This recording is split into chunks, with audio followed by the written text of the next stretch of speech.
Assalamualaikum warahmatullahi wabarakatuh. Perkenalkan saya Pista Ananda dengan NIM 130.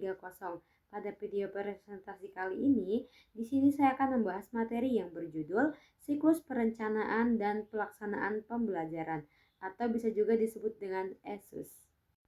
Baik, langsung saja. Di sini saya akan menjelaskan beberapa materi tentang Azure. Azure sendiri adalah model pembelajaran yang digunakan guru untuk merancang pembelajaran secara sistematis dan efektif dengan bantuan media dan teknologi. Kata Azure sendiri artinya memastikan. Maksudnya, memastikan proses belajar itu berjalan dengan baik, memastikan tujuan pembelajaran tercapai, dan juga memastikan siswa benar-benar paham. Jadi, model Azure ini adalah model pembelajaran yang digunakan untuk memastikan kegiatan belajar mengajar berjalan efektif. Mulai dari menganalisis siswa sampai melakukan evaluasi. Model ini membantu guru agar pembelajaran lebih terarah, menarik, dan sesuai dengan kebutuhan peserta didik. Yang pertama yaitu analysis learners, yaitu menganalisis peserta didik. Pada tahap pertama ini, yaitu menganalisis karakter peserta didik, pendidik itu perlu memahami secara mendalam siapa peserta didik yang akan diajar. Analisis ini meliputi beberapa aspek seperti karakteristik umum, yaitu usia, latar belakang, sosial, dan budaya. Lalu kemampuan awal atau pengetahuan yang telah dimiliki, yaitu entry competencies, serta gaya belajar peserta didik. Melalui analisis ini, pendidik dapat menyesuaikan strategi pembelajaran agar sesuai dengan kebutuhan, kemampuan, dan kondisi peserta didik. Dengan demikian, pembelajaran menjadi lebih efektif dan tidak bersifat umum atau seragam. Yang kedua yaitu state objectives atau menetapkan tujuan pembelajaran. Ini adalah tahap kedua, yaitu merumuskan tujuan pembelajaran yang jelas dan terukur. Tujuan pembelajaran harus menggambarkan kompetensi yang diharapkan dapat dicapai oleh peserta didik atau siswa setelah mengikuti proses pembelajaran. Dalam merumuskan tujuan, pendidik perlu memperhatikan unsur perilaku yang diharapkan, keberhasilan yang harus dicapai. Tujuan yang jelas itu akan membantu peserta didik dalam menentukan arah pembelajaran serta menjadi acuan dalam proses evaluasi.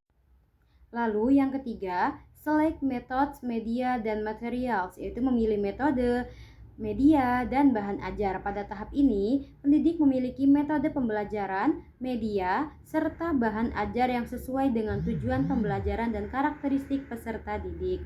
Metode pembelajaran ini dapat berupa ceramah, diskusi, demonstrasi, atau metode lainnya. Selain itu, pendidik juga memilih media pembelajaran seperti video, gambar, presentasi, atau alat peraga, serta bahan ajar yang relevan. Pemilihan ini harus dilakukan secara tepat agar dapat mendukung tercapainya tujuan pembelajaran secara maksimal. Lalu yang keempat yaitu utilis media dan material, yaitu menggunakan media dan bahan ajar. Tahap selanjutnya adalah menggunakan media dan bahan ajar yang telah dipilih. Sebelum digunakan, pendidik itu perlu mempersiapkan dan mengecek kelayakan media tersebut, termasuk memahami cara penggunaannya. Selain itu, pendidik juga harus menyiapkan lingkungan belajar yang kondusif agar proses pembelajaran dapat berlangsung dengan baik. Penggunaan media yang tepat dan efektif akan membantu peserta didik dalam memahami materi secara lebih mudah dan menarik.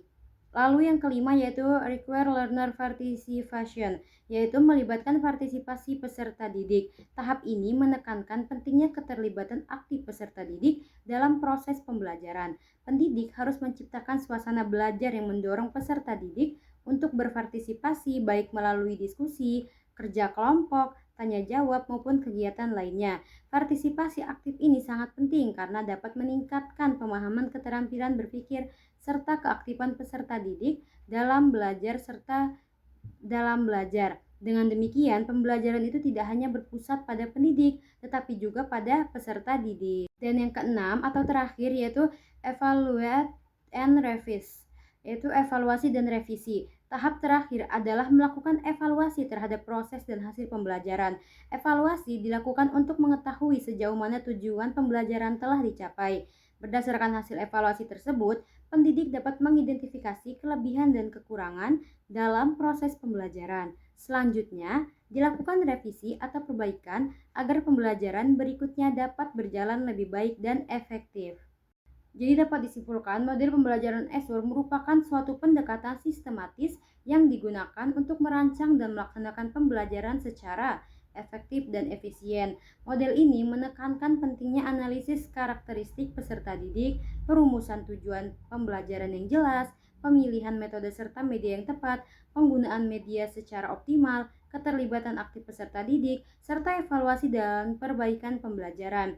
Melalui penerapan keenam langkah tersebut, pendidik itu dapat memastikan bahwa proses pembelajaran berlangsung secara terarah, menarik, dan sesuai dengan kebutuhan peserta didik, sehingga tujuan pembelajaran dapat tercapai secara maksimal. Mungkin itu saja yang dapat saya sampaikan. Bila ada salah saya mohon maaf. Wabillahi taufiq wal hidayah. Wassalamualaikum warahmatullahi wabarakatuh.